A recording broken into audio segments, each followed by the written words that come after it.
Hey, what's going on, everybody? Welcome back to the Friends Podcast, man. Thank you for joining us here today, man. If it's your first time, thank you for coming, coming and joining us, man. Listening to what we got to say, though. So let me go ahead and introduce myself. My name is Matt, and I'm here with my co-host. Yeah, you already know who it is again. This is Rod. Nice to meet y'all guys and for you tuning in. Appreciate all the listeners. Make sure you go and subscribe to the Instagram. And we got a lot more coming, so expect some merch in the future. So yeah, this is the Friends Podcast. Subscribe. Yeah, man, most definitely. We got a special guest in here with us today, man. Go ahead and introduce yourself. What's good? How y'all doing? It's Ace Rawr from Detroit, Michigan. How y'all doing today?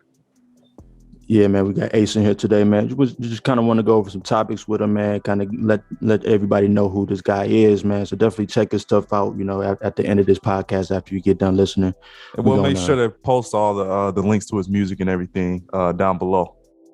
Yes, sir. Yeah, most definitely. So let me go ahead and get into this first topic, man. So But before we do that, I kind of want to know what's the beginning of Ace Rawr. And how did you come up with that name? So it's really Ace Rawr. The R is silent, but okay, it's really an acronym. It stands for right answers, wrong results. So really, it was always like Ace was a childhood nickname, and then like it's just like sometimes when you would know it all, you know, when you one of the overachievers, you always feel like you got the answers. But when you move with such, when you don't have any patience and you just expect everything to come easily, you run into the wrong results. So that's how that mantra kind of came about. Okay, right answers, wrong results. Okay, that's kind of dope, man. I like that, man. So and when did you get started, like rapping and making music? Well, I actually started with poetry when I was in grade school. Did a couple slams and things like that. And maybe around high school, like sophomore, junior year, got into rapping. I was terrible though. So the transition is really hard when you used to like being able to free speak, take pauses, think, breathe. And it's more about the performance when you're doing poetry. But when you switch over to rap, it's more about catching that beat, flows, tempo, pitch. It's a lot of different factors that go into it. So I say specifically, I probably started like seriously rapping about like 4 or 5 years ago. Okay. And what got you into poetry? Was it like like somebody in school? Like, was it a teacher? Actually, man, I used to have a really bad speech impediment when I was a kid. So I couldn't talk. Like I could talk, but nobody could understand me but my big sister. Like my mom would even have to ask her sometimes, like, what did he just say? So I took speech classes up until like the 7th grade. And then I did have a mentor, actually. He was my sister's teacher. Then he became my teacher. And he just told me, like, look, that just means that you was destined to speak. So wow. 7th grade, he got me into, public speaking. I was the 8th grade president. Had to get a closing speech for my middle school graduating class. Went on to do debate, rapping, all type of things like that, poetry in high school. So it was just really him putting that confidence. And what he used to do, honestly, is he had me as a 6th grade student, 6th, 7th, and 8th grade. I had him all 3 years. And he'd be like, you too smart for this dumbass curriculum. Oh, I'm sorry. I don't know if we, excuse my. No, you can curse whatever. But he like, you too smart for this curriculum that they got instilled. Because I was always, 4.0 student type thing, especially in middle school. So he would put me in the back of the class and have me grading the rest of his class papers. And on these headsets, he would just have these words playing. And they were actually ACT and SAT words. And I'm a 5th, 6th grade student absorbing this type of thing. Yeah. Okay. And once I built up that vernacular and, different jargons to use, it just got me more interested in playing with and scoping words. Nah, we're gonna talk a little bit more about your music later and stuff like that. But talk about like your writing process from like when you was doing like poetry versus like writing raps? I know you got to do like different cadences and like you said, pauses and stuff like that. But like, what's the writing process like? What's the difference between them two? The biggest thing definitely with poetry, because I can still bust out a poem now, but poetry is all emotion filled. It's all like, it's not like I could just get a topic on and not have any emotion towards it and write poetry. You know, like it's music songs where it's like somebody like, this would be a bop, or somebody play me a beat and based off the name of the beat or just like the vibe of the bass line or the 808, I know kind of what type of vibe it is, and I just rap some shit that go with that vibe. With poetry, it was really more so. So I guess that's the whole thing of it. Music is beat first. Poetry is just straight off of my heart, how I'm feeling, and the words kind of scope themselves. But that means that it has to be more, emotion based. Okay, pretty dope, man. So yeah, man, glad for that introduction, man. So let's go ahead and get into these topics, man. So first, we kind of want to talk about, you said you're from Detroit, from the city. Yeah, definitely. So we kind of wanted to talk about like, the Detroit music scene, like currently and like in the past and stuff like that. So, I mean, to you, like, what does Detroit music mean to you, just overall, in like in a general sense? Well, I don't got nothing against it. I just feel like it's a really small niche. You know, Yeah, yep. we all got different bags, different demographics, different friend braces that we want to touch. And I feel like in Detroit, those one-off bases that might be smaller, cult-type fan bases are harder to build because if you're not making certain type of drill or street type of music, it's hard to explode onto the scene. So I think it's great. I think we got some amazing artists, especially artists who are able to, play with some cadences, some flows, niggas like Sada, Babyface. There's some crazy artists out there, but at the same time, it's just all one dimensional in the sense of, I was just thinking I might make a conscious track, I might make a little bop, I might make a song about a female, and then I might make a how I can say the world type of thing. And what you think about is all the Detroit artists in the past that have transcended Eminem, Big Sean. You looking at all those type of artists. Yeah. Big Sean got songs like One Man Can Change the World. Right. So I feel like Detroit at its best is that versatility. I can go and rap with the best of them, bars. I can make bops. So the fact that our main scene here that people not really used to and people don't know the independent artists, most of us, 90% of us making that drill music. And it's like the people who really transcend from the city, they show that versatility.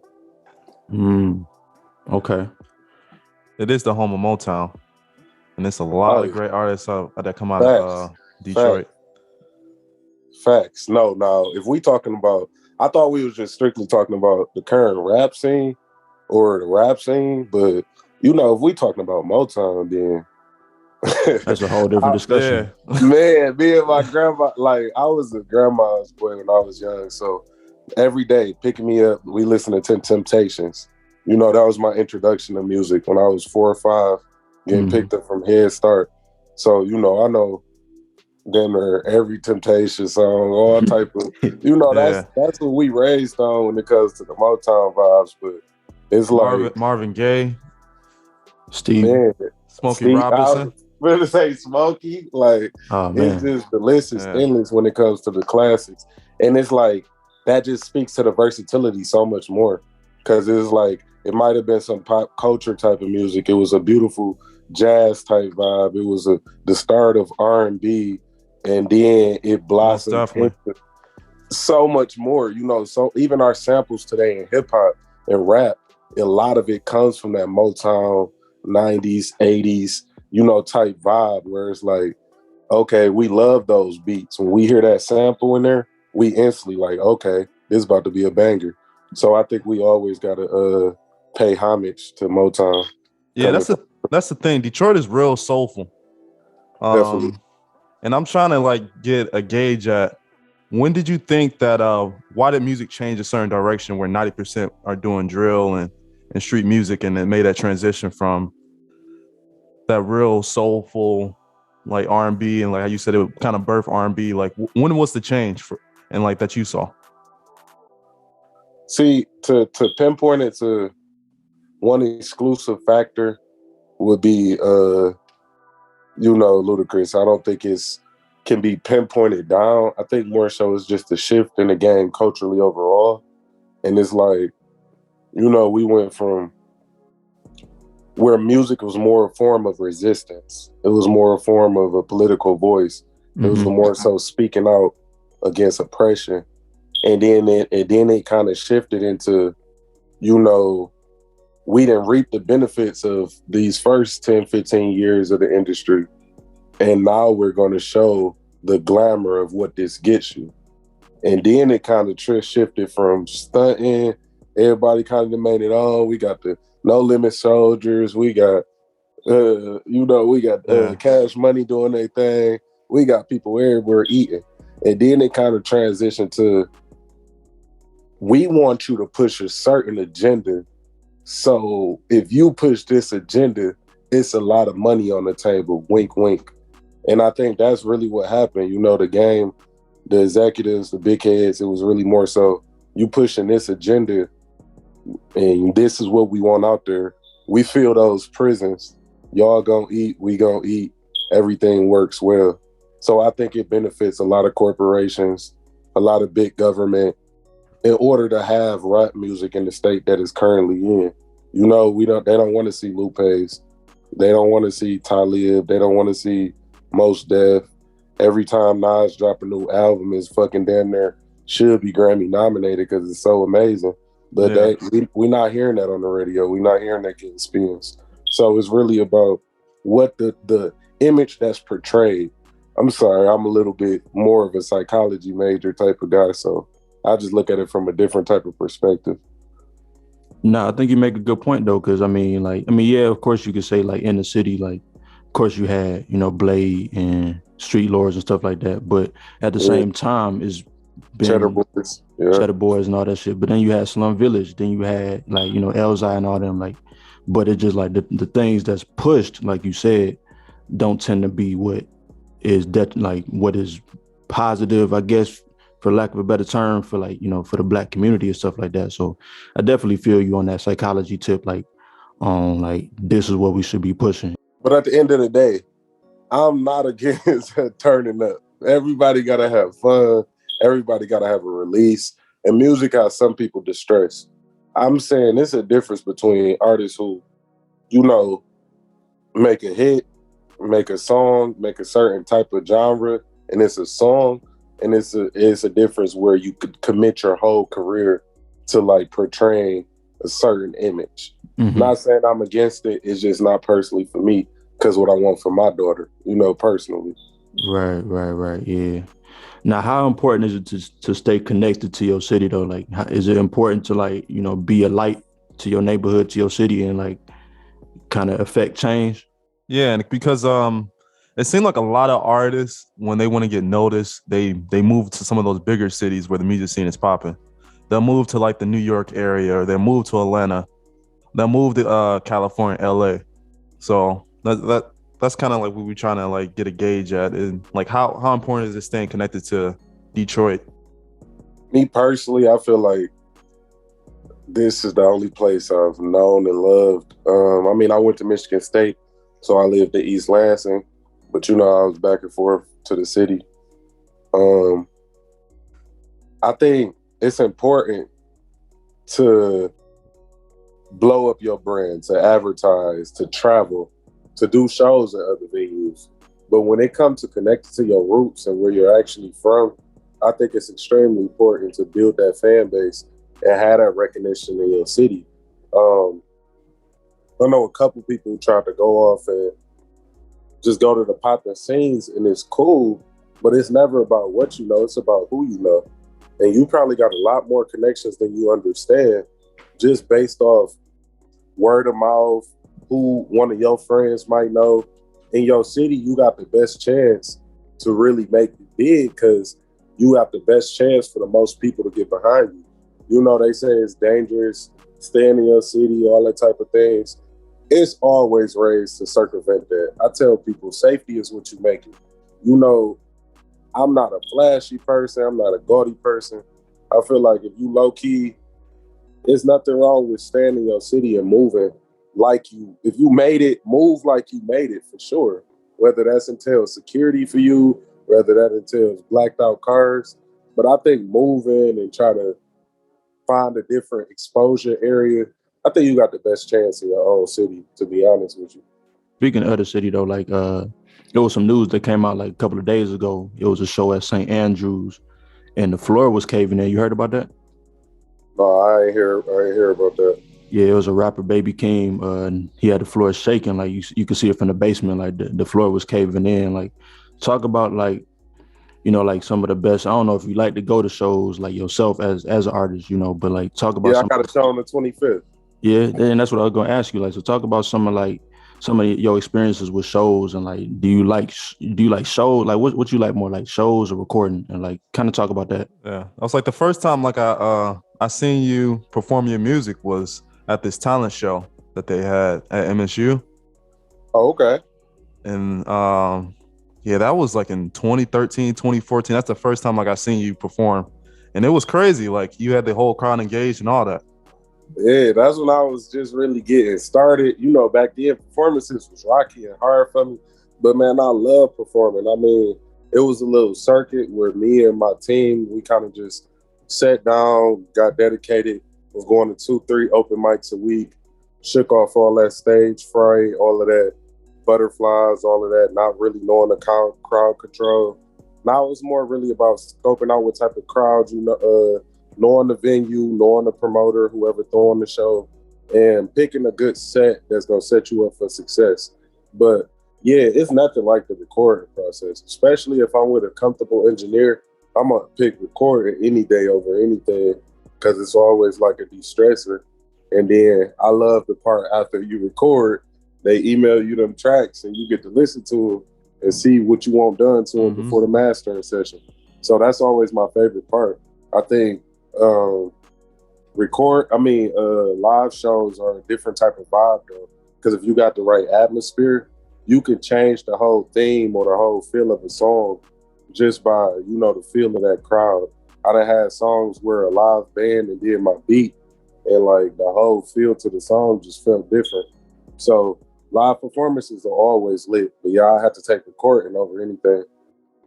Okay, that's dope. What type of crowd do you mainly look for, like that you really see is really connected to what you're trying to get going when you look down the crowd, and like who exactly is like your audience? Yeah, when I say my fan group, I would say it's the people who like stuck in the middle. That's how I always view it. Like the step kids, the middle childs, the type of feel where it's like yeah. I'm from the hood. I'm a hood nigga because I lived in the hood, but I'm not a street nigga. So it's like I'm aware of what goes on. I know how things go down. Definitely got those connections and those ties, whether it be through blood or coming up with some of these dudes who just took different paths in life. I love everybody. I got respect for everybody. So it's like I know how to navigate both scenes, but at the same time, always been at the top of my class, went to a D1 institution. I always just articulated and carried myself in a way where I want to stand for Black excellence. But I don't think, I aligned in one of my songs. I said, every nigga ain't Obama's son, don't want to be it. More ways to be the voice of the people. A little shout out to Dirk and shit. Because you see his movement, it's going up crazy right now. And it just keep getting bigger. And you could be the voice of the people. You could be the voice of following that you get.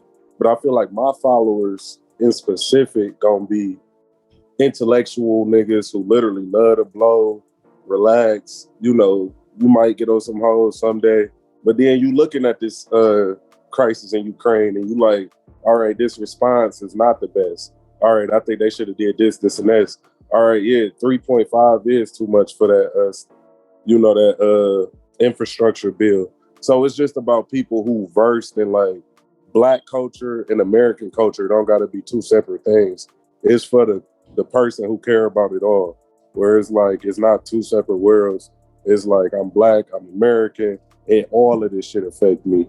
Whether it's them doing some dumb shit in government or whether it's something about race relations, it affects all of us. So I think my fan base is gonna be people like that, because I definitely got vibes. My conscious music, I got those songs that really hit, and it'd be like, damn, he was really talking about some shit. And I think that's what gonna catch their eye. Yeah, we definitely gonna get into some of the tracks, for sure. So let's go on and get into the next part of the show. We're gonna get more into the albums and how you get into what is some of the song inspirations, some of your favorite artists in the game that kind of inspire you to what you write. So my favorite artist ever is Nasty Nas. Okay. New York legend, you know what it is. What album in particular? Nostradam is probably my favorite. Wow, that's crazy. But I love Stillmatic. I love Life is Good. Life is Good was heavily slept on. It was so beautiful. But yeah, I really love anything Nas do. I'm not a sit on it, listen to it every day type of thing. It's more so I built my hip hop catalog as I came up, and I might reference things or have a day where I go back and listen. But I try not to be too heavily influenced by any other music, especially when I'm in the album making mode. So Kanye definitely like one of my biggest influences. We both Geminis. Feel like I'm narcissistic as hell, you know. But some of his viewpoints, I feel like he just never had nobody to sit him down. Like I had that mentor, you know, to give me that word bank and to tell me, you know, this is a better way to articulate that, so people won't take it as abrasive as how they take it with Kanye and some of the things he do and say. I do think sometimes he out of line, but a lot of times he make great points that's just articulated incorrectly. You saw the documentary, Genius? No. Yeah, it's a Netflix documentary. Have you heard of it? I'm sleeping on it for a second. Yeah, I haven't even got to it myself yet, so I don't know. I kind of hate when stuff first drop. You hear a lot of reviews and kind of like classical conditioning is super real. We get these stimulus and they kind of influence our everyday thinking. So I never like to like see something, figure it come out, hear a whole bunch about it on social media, then go watch it. Because now you kind of already got things that you're looking for instead of just absorbing it in for what it is. So yeah, I'm just sleeping on it for a little couple weeks, and I'm gonna go back and visit. But I've heard great things and I heard bad things, so I'm excited to see how I feel about it for sure. No, I'm exactly 100% with you on that. That's why I haven't like seen it myself, but I've been seeing everyone else talk about it, and they've been quoting a lot of old Kanye's music and like his. And the thing that was kind of crazy was that the person, whoever was doing the videos, they were capturing him from when he was like 18, 19 years old until today. Like it was someone who really believed in his dream and where he was going with the music at that point in his life. It was like, I'm going to stop what I'm doing and just videotape this person because he believes the vision. Facts. That man is really rich right now, I promise you. Yeah. Hell yeah. No, but I think that's a good point though. You definitely got to form your own opinion on this shit. Like people can't, like you said, people swayed a lot, man. I don't know what it is. Like it's just social media. I don't know why you feel like that. You feel like it's a psychological thing that like people can't think for themselves sometimes? Oh yeah, definitely. Harvard did a study where it shows like the negative effects on Instagram. It was actually just a Supreme Court case about it, but they was denying it. And then what is it called? Basically a person who tells something from a company anonymously.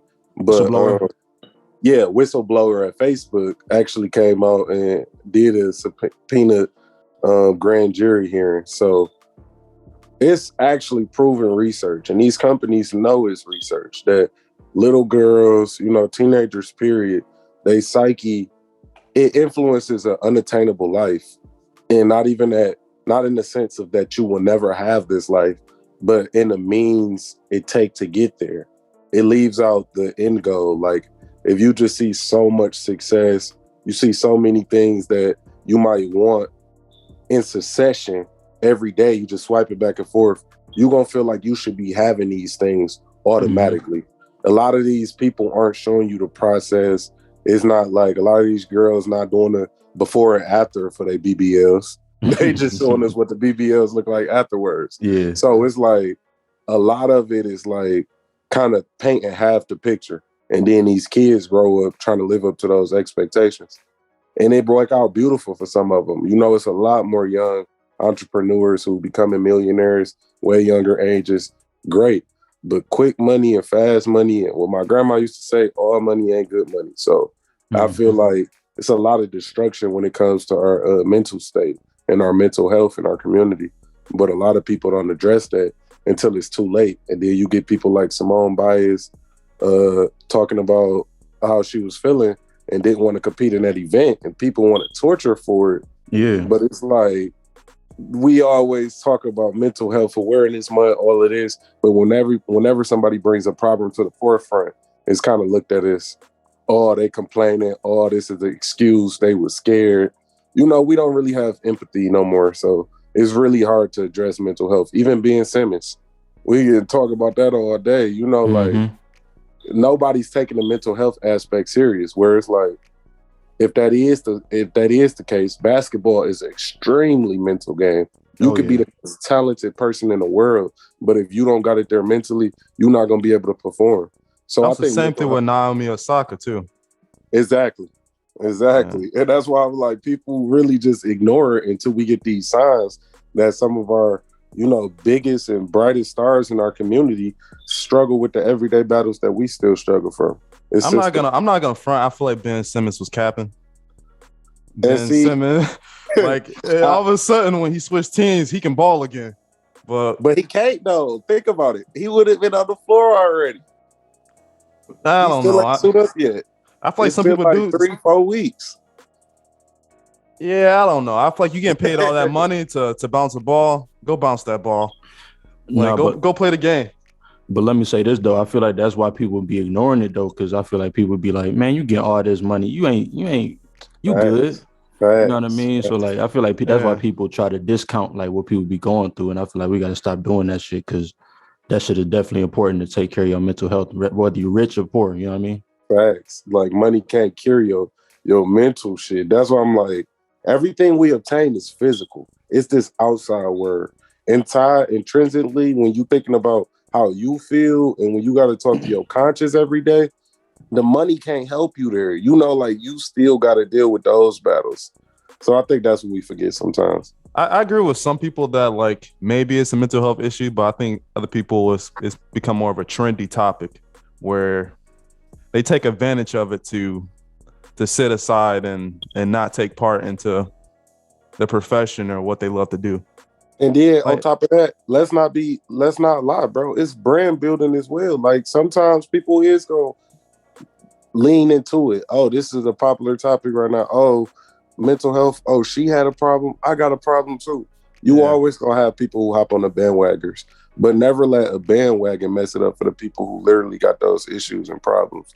And that's really my perspective on it. I feel like too often in our community, it's the boy cry rough syndrome.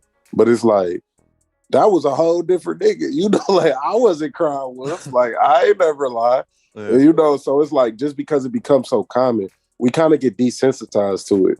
And that's a problem too. Like certain shit, we kind of look at it as like, that's not that serious. Cause it's like everybody and their mama say it's a problem. This Me Too era 2020, you know, that's a whole different podcast, man. But at the same time, it's become a lot common for people to bring up any issue they take problem with and make it a general or a world problem where it might not be. Yep, or just do it for likes though. You know what I mean? Like that's important. That's important to people. Like people just be wanting like likes and attention sometimes, you know what I mean? So yeah, man, it's a crazy world out here, man, for sure. But yeah, let's go ahead and continue to get into this music, man. So like, what do you feel like? You kind of already spoke about it, how like, you know, like sometimes Detroit music can be one dimensional right now, but like, what do you feel like sets you apart from like everybody else? Like, you think it's your content, like your cadences, like, what do you feel like make you special in this shit? Well, I'm like I said, I was a poet first, and I also do screenplays and shit. I feel like it's so much more dimensions than just the music. So I feel like my brand in it on its own is like, once the world get to know me, you know, some people love narcissistic people, some people hate them, but everybody gonna have an opinion on it. Like, oh, he think he know everything. Some people, oh, he talking some real shit. You know, Yeah. I feel like the controversy. I definitely got that controversy to myself, and it's like when it comes to the music, the style is not ever like something you can pinpoint and put in one box. Like some of my music sound a certain way. Sometimes I might do something totally different, you know. But I think the things that is always consistent is analogies, metaphors, alliteration. I'm real heavy with alliteration too. So, you know, the little things like that, real music heads and hip hop heads, where you hear that alliteration and them boys start smacking you every couple of songs as you listen to certain tapes, you like, damn, he really good with that alliteration. And now just that one trait has kind of pulled you in and you listening for the next rhyme scheme I do with some alliteration in it. So I feel like it's really just the fact that I like really love writing. I really love like the art style overall of writing music, poetry. I actually take the art serious. You know, like I was watching a 6ix9ine interview, just random person, might not be respected by a lot, but he's somebody who people pay millions and we done made him into a successful millionaire. So just to reference this, watching this interview earlier, and it was the Angie Martinez, and she like, do you care about what you do? He's like, absolutely not. I don't take this serious at all. And I feel like that's the vibe with a lot of niggas. They like, I'm more so gonna make the music for like, it's a bag. Yeah, like just an extra type of thing, but it's not really something I love or something I do trying to be good at it. I know I can put out bullshit because I got the best engineers in the world and they gonna make it sound like something. You know, I literally listen to some of the best artists. Me and my brother, we be sitting in the car and I just listen to them and it's like, this shit bought the song, but what did they actually say? You know, I didn't, then we listen to a song, it's like, I didn't address the Capitol riot, you know, Donald Trump getting exonerated for everything. I didn't address, you know, the education debt and the gap. I didn't address rich and poor niggas, whoop-de-whoop dynamics. This nigga then said, shoot, kill, blah, blah, blah, 1,000 Lean, times. perks. And it was a bot. You know, it was a bot for sure. Like, I'll be feeling it too. I might be sipping or I might be smoking and it's like, okay, this a bot. But at the end of the day, I don't pull no knowledge from it. So I think people who still look at music, because some people don't look at music as that venue anymore. It's not for knowledge. It's not for restitution. It's not for protest. But I still see music as that type of venue. So anybody who still see music like that, I think that's what set me apart. And, you know, knowing the rich history of Detroit and everything we had going with our personal civil rights struggles here, you know, I feel like anybody who still got that classic hip hop feel, you know, when you listen to a Dilla beat and you like, damn, I want to freestyle on this. Hell and yeah. you listen coming, like, you know, I can't spit no bow, bow, kill, kill on no Dilla beat. You know, that's that boom bap, real original shit. What you gonna come with? Because now it's about the words. It's not about the beat. No, that's real. Yeah, Dilla, one of my favorites for sure. Like you said, you can't come on that talking about some bullshit. Facts. Hell no. But that's what I'm saying. Unless you Bodie James, you're going some type of boom bap beat and talk about death, killing. Like it's very vivid, and I love his stories in that sense. Yeah, and that's what I'm saying. But he still, and see, that's what I don't want it to be confused. Content can be as creative as you want it. I feel like trying those stories he be telling, and sometimes those little like bags that he get into, it might be his own cult following, but he has a dog ass fan group because he's trying and he's literally doing some shit. Right. Like he's putting passion behind it. Like I don't mind artists who really not on no positive shit. You could be on some drug, sad music shit, but you gotta actually put energy, effort, and like literally do shit. Like if you not using no cadences, you ain't got no different flows, you not using no type of metaphors or nothing. Yo beat and your engineering is fire, and that's the only thing to the song. That's when I'm talking about. That's the shit fucking up the game. You know, other shit. You know, those verbal vomit niggas, they definitely go crazy. You know, shout out to Chad for sure. Yeah, There's man. a lot of dog ass niggas in the city who be spitting. Like Travis Chandler, he definitely one of my favorites. Travis Chandler? Yeah. Oh, Travis. Motown. Travis. Yeah. Yeah, but you kind of just spoke on recording and stuff like engineering. So let me give you a scenario right quick. So you finished the session, right? So, you know what I'm saying? The engineer sends you what you just made. Now, are you going to listen to it like right off top, or are you going to let that shit sit, like maybe listen to it the next day? Like, what's your process with that? Both, bro. I listen to this.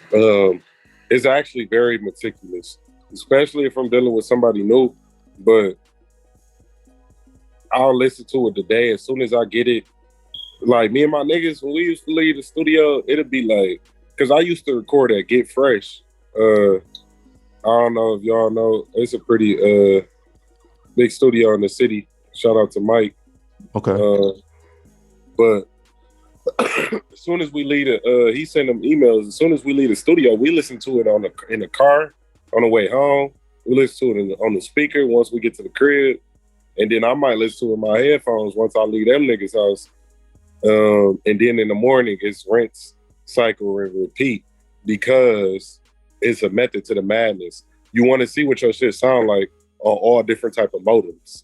It's going to play different on that car, especially since we all know, like, we don't really have, like, studio that's, unless you about to break an arm and a leg and go to a couple of these top-notch studios, we ain't really getting that radio crisp sound, especially if you don't be on these engineers' ass, because they'll throw you together some bullshit real quick.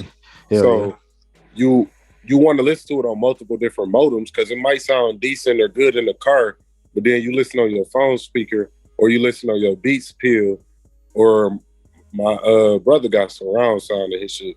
So I always use that as a good test too, because that's like a theater type feel. And if it don't sound good on there, it's definitely not about to sound good on lower modems. So I just listen multiple times on different modems, bro, because that's the only way you're going to make sure you're getting that clean sound all around. When you drop that shit on iTunes, you don't know how they pulling it in. Yeah. You don't know where they listen to music at.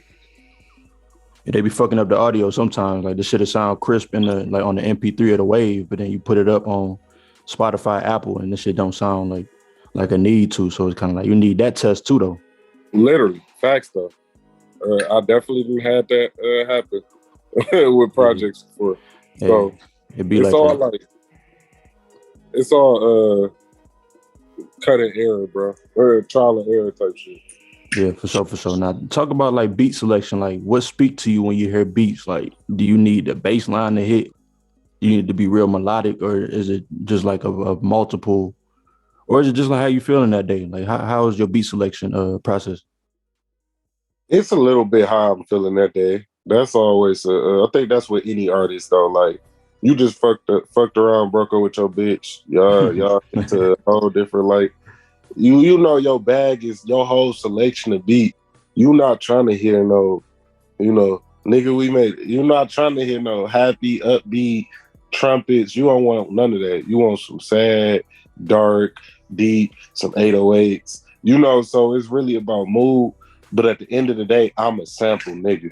If you give me a good sample, I'm on that bitch, period. Like, because I feel like those the easiest beats to speak. Like, I know Drake catch a lot of flack for a lot of different styles and approaches he might take to his branding and the music overall. But when he really want to show niggas he the best, he had 40 throwing one of them dog ass samples, and then one of them fucking classics like 9 a.m. in Dallas, or 5 a.m. Toronto. It's like he gonna give us a vibe, or Sandra's Rose, like those deeper songs where he actually talking to niggas. So I love beats that got that soul vibe, or a good little sample where it just really give you people already got that emotional feel, and you can really speak to niggas on them boys. Because I like to speak to niggas sometimes. You know, I ain't always trying to be no preachy type nigga, but sometimes it's necessary because some shit that's be going on nowadays, nobody don't touch on it, and it's just sad. For sure. No, I could tell though, because I remember I was listening to that Quarantine. I think that was on that Reloaded tape. That sample, I can't remember where it's from. I feel like it's damn, is it a Jay-Z sample? Mary J. Blige. Yeah, that Take Me As I Am. Yeah. Yeah. Hell yeah. Yeah. So I could tell you fucking with the samples for sure. Now, have you ever tried to make beats yourself? Like, how you feel about that? No, like actually, like it's so funny because my brother, some of my best friends there is like, you should just do it all. And one of my best friends, also one of the best rappers in the city off top, Rolando Soul. I'm always chopping it up. Like, that's my man's too. Mm-hmm. And he do it all. He videos, music, engineer, rap, everything himself. And I know that plate. I know what it takes. Then I know myself, and I know what other venues I want to get into. It's just too time consuming, and I'm a perfectionist to the sense of, just like when I rap, I'm gonna want to do it to the best of my abilities, and I just don't got the time to put into producing or engineering like that. Yeah. You know, like if my fortunes change, music blow up, I'm making $100,000 off music a year. It'll be a totally different bag. I won't have to have a normal job and all type of other shit. So my time up. Definitely something I will have a huge interest for, just not the time specifically. Okay, I feel that. No, I mean I make beats and stuff. Like, I'm a producer and stuff, so I just love talking about this type of shit. So tell me, like, who you feel like is like, I don't want to put like a top 5 on it, but like, who is like some of your favorite producers of all time? I'd take Rick Rubin, Timberland, Swiss. Are you taking it back?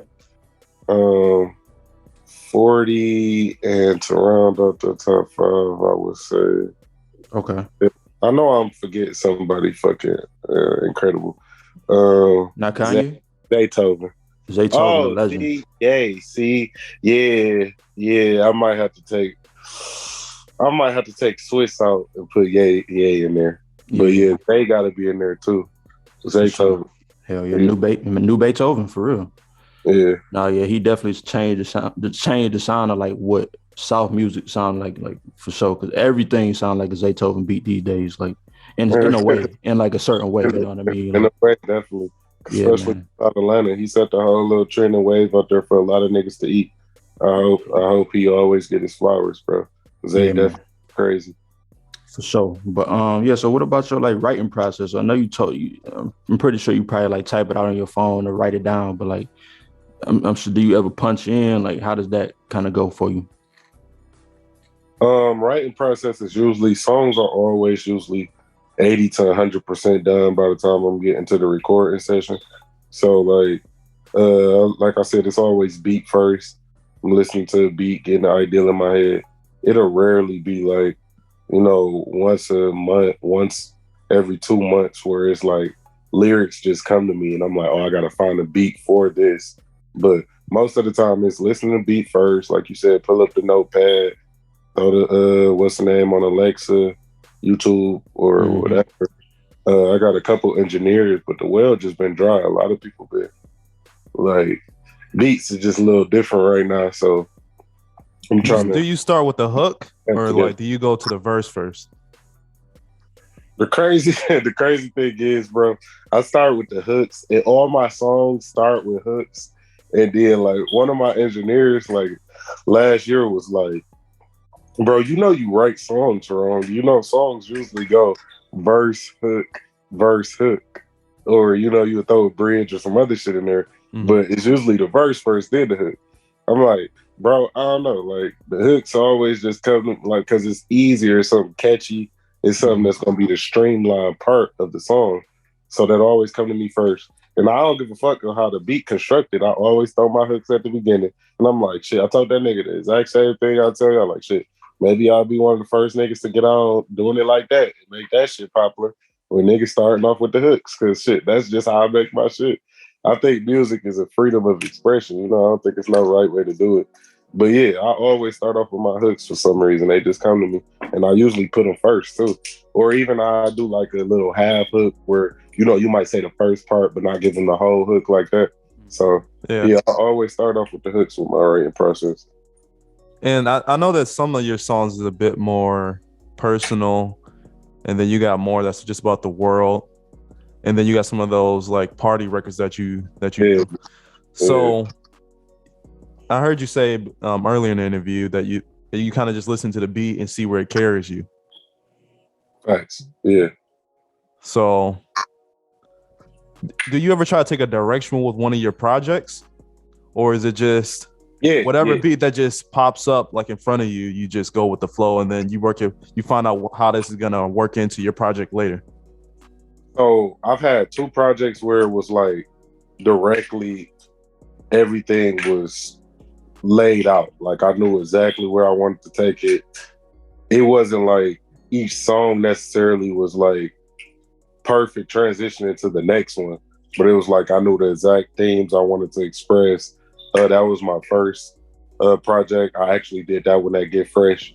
It was Right Answers, Wrong Results, the tape. And I literally made sure every beat, everything, like I went through maybe 100 beats for that tape just to find the right ones for the right feel I wanted the tape to give off. But Was yeah, that with Closure? yeah, Closure was similar, but Closure, it was more so I was networking a lot during that time period. A lot of people was giving me and sending me beats, and I was doing a lot of collabs with newer artists that I just found. I mean, like engineers and producers. So Closure was like, I ran into a couple beats that necessarily, I'm like, all right, I'm gonna just spit this on this beat. But it's a lot of lyrics on Closure that would have been better placed off on a different type of vibe of beat. And I wish I would have tailored the beats a little better on that tape. And when you did Reloaded, that was like the second part, right? Reloaded was basically just like everything mixed and mastered. Then I threw like 2 new tracks on there because the first one, it got rushed out. We didn't get the master before the fucking upload date. So end up putting the raws on there, all type of shit. Then we end up having to take it down. So Reloaded was just like, look, I didn't already drop my whole next project, but a lot of people was from state was still telling me like, shit, I love that Emerald song. You gotta. So people had some favorites on there. So I just threw it back up like, fuck it. So like, is it kind of like you rushed it out too quick and then you dropped the Reloaded? Yeah. I would say that, but it wasn't even so much like I rushed it out and I dropped it up too quick. It was like I dropped it, realized it was rushed in retrospect because my next tape was so much better, and I felt like I took so much more time with it. So in the meantime, the first one dropped. We went back and did Closure Reloaded, made sure everything was cleaned up, and then redropped it. So yeah, I was like, some of the big songs on that project that you had there was Where to Love. I really enjoyed that song. Oh, Closure. Oh, yeah. I really like performing that. Yeah. I guess they don't love me no more. Yeah. and then you had Overthinking, where you got into like the school closings, presidency, black folks getting shot in the streets. And I'm just like, it kind of led me down like a lane, like mentally, where I was just like, man, what can we do? Like, what do you plan to be in the city of Detroit? Like, what are you aiming for?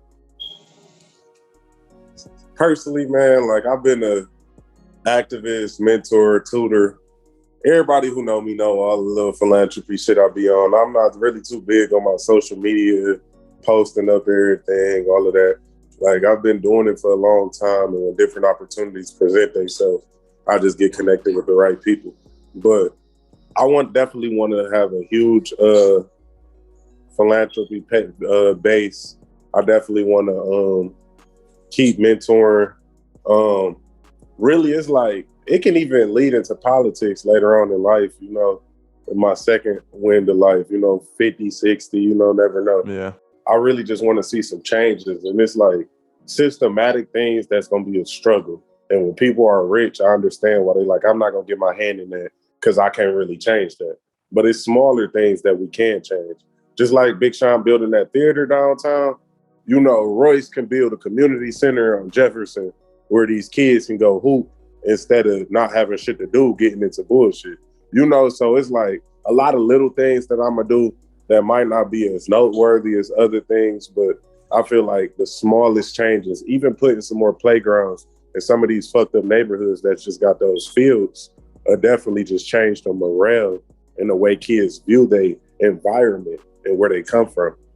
You know what? You know what kind of make me mad sometimes? Is like a lot of rappers talk about how much money they got and jewels, all that type of shit, but then they don't put shit back into their community that they rep all the time. So like that shit just kind of get me tight sometimes because it's like shit could really change if even one big rapper from whatever city could put back into the community, like you said, put community centers, all kind of shit like that. So you kind of see your future kind of going that way? Oh yeah, definitely. Like if I ever get the platform, bro, it's gonna be like 3% about fame and brand building, and that 3% is only so I can acquire more wealth to do the philanthropy and real shit that I got going on. I got a 5-year-old daughter. You know, she's the most important thing in the world to me. I want her to have a community in the situation where, even though she's not in the inner city, you know, we got her in a different district. I want her to where she has a complimentary thing outside of school where it's not just we letting somebody pick a curriculum and they teaching our kids and that's the end of it. You know, I definitely want to bring education, music, and arts all together and show kids like you can do this option and this option. You know, it's kind of like I'm gonna be artistic and cool and popular, and then kids kind of veer into that whole like I'm trying to chase this image of popular, or say if you from a more street family, I'm trying to chase this image of hood, and it's like they never really get to explore who they are and what they really like. I just want to create venues for kids to explore who they really are and what they like, whether that's academia, whether that's the streets. We can show you how to buy up these properties, flip them, and make money. We can show you how to get rigs, and you can have your own trunking company, and you could really be on some, like, it's other ways to be a street nigga with money without doing it illegally, you know? So it's really just about introducing some different tactics to our community. That's my main focus, man. Yeah, you already know what the critical race theory, how they be trying to get that out of schools. And oh yeah, definitely. I've been on that crazy. Like like Matt Gaetz, some of his fucking questions during these hearings have been so crazy. Like they really act like critical race theory is saying all white people are bad. You should hate white people and slavery never changed. Like it's not that simple. Like I took AAAS Africana Studies at MSU. So I really feel like if you really look at it, critical race theory is a paradigm part of our society. There's no way they can get rid of it. It's gonna be there. And like they can try to cover it up in schools. That's why we gotta teach our kids that shit at home. They need to know about the education debt. They need to understand that it's already a gap for you. It's not nothing about, we keep asking for equality. Equality doesn't matter at this point in life. If you start 500 yards farther back from your opponent, even if y'all start at the same time and you 2 times faster than them, they still gonna win that race. It's about equity. Like, yeah, you had a head start for 500 years. So for equity, we gonna give this person a head start. That's what affirmative action and things like that was trying to introduce. But of course, that got taken out of content and looked at as the wrong way. And we can't have no progress because nobody wants it to be like, all right, it's gonna be equity. Like, yeah, we know what we did with the crack boom. We know what we did with mass incarceration. All right, we gonna help y'all. We gonna give y'all some extras. Nobody don't want it to be like that, because if it ever really got equity and we get to a point where everything can be even, America look totally different. Man, for real though. And I feel like they be trying to ban this shit, but it's just like, if y'all this stupid and not understanding like the history of like what really happened to black people in this country. Like they're already not teaching shit, clearly. Cause I feel like if you understand this shit, then you can understand that like this shit it wasn't set up for us. And then like I ain't gonna say we need, I guess we kind of do need help as a black community, but like they gotta understand, like you said, we was 500 yards back and we still ain't caught up yet. And that's all we trying to do is catch up. Right. Yeah, man. Even on the like need help as a community, like I don't necessarily even think we need help from anybody but ourselves. We just need to connect and mend all of the broken pieces of our own community. Like instead of always outcasting, banning somebody, canceling somebody, we just really need to get it together and bring everybody together. Like we got it, just us got it. We had Black Wall Street, like we had booming industry in Detroit when it first opened, and all the Southern migration to Detroit. It was a beautiful place. The East Side, fucking beautiful. So we had it. They saw we had it, and they fucked us up mentally. They introduced drugs. They fucked up our music, and they wanted it to be like, this is who y'all are. That's not who we are. Black people are kings and queens. We actually was really warrior. We actually was way more prestigious. All that hood shit, all that, thug shit. That's really what they wanted us to be. That's what they portrayed and pushed upon us. Where we come from and what we really got instilled in us is innovators, is scientists, is doctors. So I don't know. I just want us to get back to that, to some form of that for sure. Kings and queens and not niggas. Facts. Nah, I'm still a nigga though. I ain't gonna lie. But yeah, man, definitely appreciate that conversation. Oh yeah, me and Rod definitely talk about topics like that a lot because I feel like that's important to talk about. But kind of going off of that, like, so what can we expect from Ace Rawr, like musically, business wise, like coming up in 2022, 2023 and beyond? Yeah, because in 2020 we've seen a lot of projects. When we were looking at the streaming services, we saw a lot going on. And then your most recent project, In the Meantime, Volume 2, in 2021.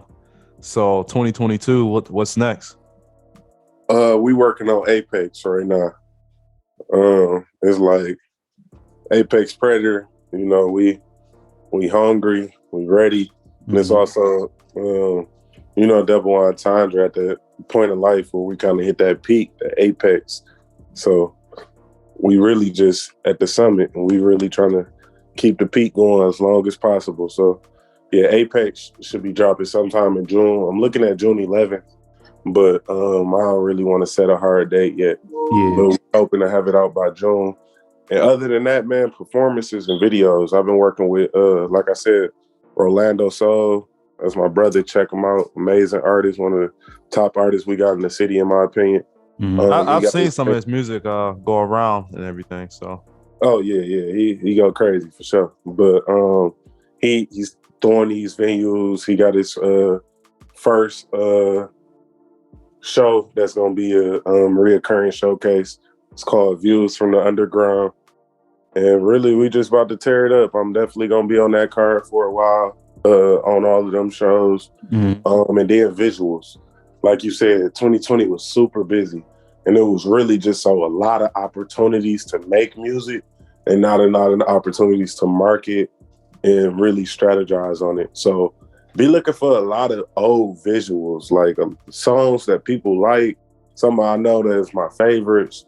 It's going to be a lot of visuals in 2020 overall, especially like second half of the year. Video dude coming back to the city. So I feel like we definitely about to just take off running. We love the visuals. I don't know if you heard of the guy CT Films. Oh yeah. I know CT. Yeah. He make a lot of good visuals in the Detroit area. Yeah. Even Jay Shot It. Shout out Jay Shot It. There's a lot of great videographers out there. It's really just more so trying to develop that camp, man, and just get it to the point where everything is in-house.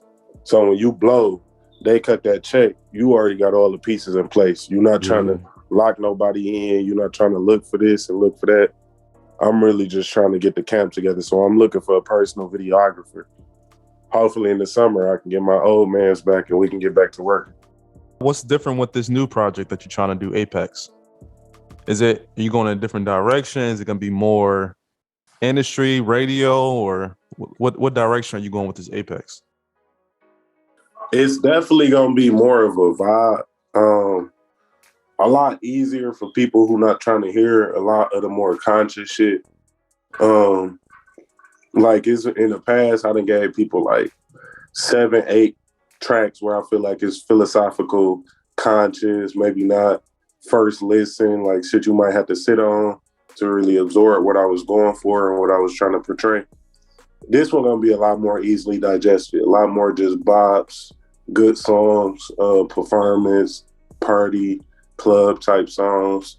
Not so much, not super high in vulgarity or anything like that. I don't want to say like I just getting away from who I am, but it's more so like just expanding my arsenal. Like I said, I always look for that versatility. So this time I'm just trying to come. It's really reminiscent of Diamond in the Rough. You know, me knowing all the songs because all the songs damn near finished. I'm really just waiting on mixing and mastering and getting some features back in. Mm-hmm. But yeah, it's really like Diamond in the Rough. I think I gave like a really good mixture between upbeat, happy tempo, snapping type vibe, and then let's talk about what the fuck going on in the world. So it's gonna be a reminiscent of that Diamond in the Rough tape. Okay, that's what's up. And I'm definitely gonna try to pull up to one of them showcases. So I'm gonna keep an eye out on your social media for that. Now, go ahead and plug that show too that you said the 25th. Oh yeah, 25th. Hold on, let me grab the flyer real quick. All right.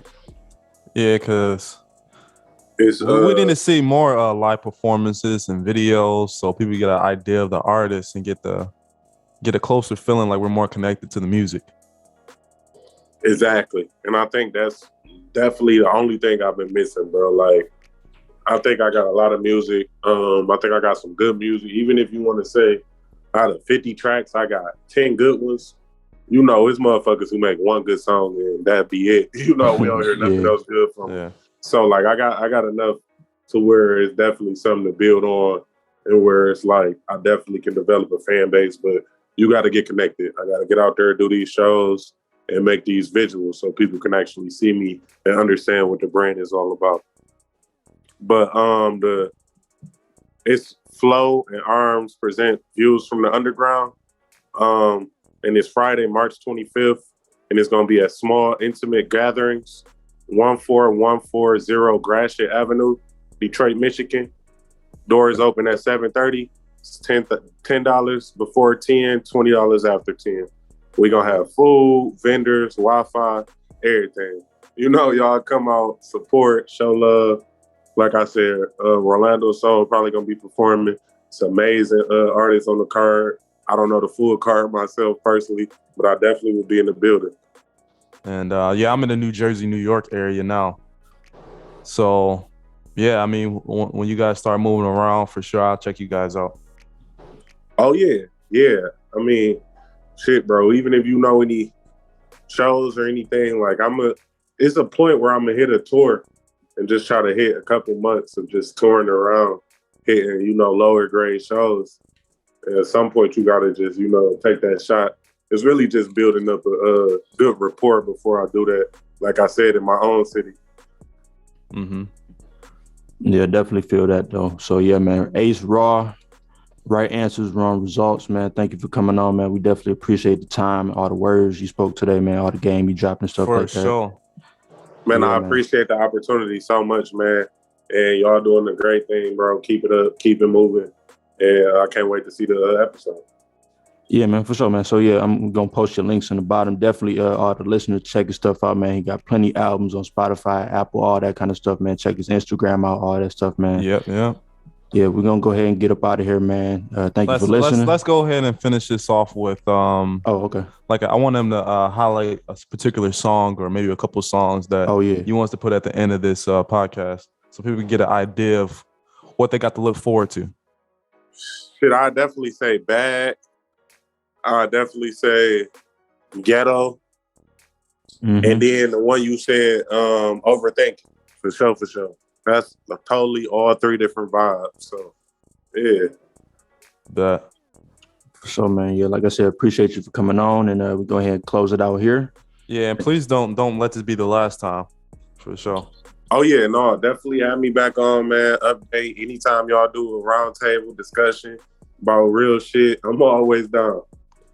Yeah, you got a lot of knowledge. Like I ain't even know. Like this interview right here, I feel like a lot of people gonna get that different side of you. Man, and I don't think a lot of people see the intellectual side because I'm really a social person. If you ever see me around school or type vibe, I just be chilling, bro. I just be goofy, having fun. But when it really gets to the time to make shit happen, behind the scenes, I'm one of the most intellectual people you would meet, for real. Yeah, this definitely proved that to me for sure. Like some of the topics and things, it made me be like, like I got to look that up a bit more. Be a bit more educated Yeah, on that. for sure. And always fact check me too, bro. I love it. Yeah. Mm-hmm. But all right, y'all boys have a good night. I appreciate the opportunity. I'm gonna get up out of here. All right, man. We appreciate you for coming on, bro. Yeah, All of right. course. Yeah, this is the Friends Podcast. Thank you guys for tuning in. Make sure that you guys subscribe everywhere. We're at Instagram. It's at the Friends Pod. We're gonna have merch and everything coming soon. Subscribe. We on all streaming services: Apple Music, Spotify, iHeart, Amazon, Google, anywhere you could think of. That's where we are. So make sure that you guys check us out. This is the Friends Podcast, and we out.